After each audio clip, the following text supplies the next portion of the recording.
নমস্কার বন্ধুরা, শাশুড়ি বৌমার কিচেনে আপনাদেরকে স্বাগত জানাই।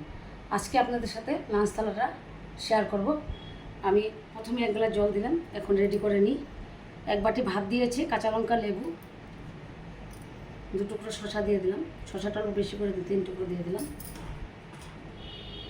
মাছের ডিমের বড়া দিলাম, উচ্ছে আলু সিদ্ধ দিলাম,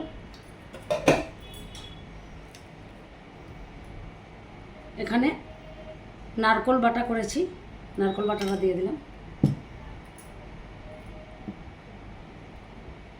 মাছের ডিমের পেঁয়াজ বাটা দিয়ে ঝাল করেছি, সর্ষে বাটা দিয়ে তেলাপিয়া মাছের ঝুল করেছি, আর মসুর ডাল পাঁচফোড়ন মাছ দিয়ে করেছি, আজকে আর পেঁয়াজ দিয়ে করিনি।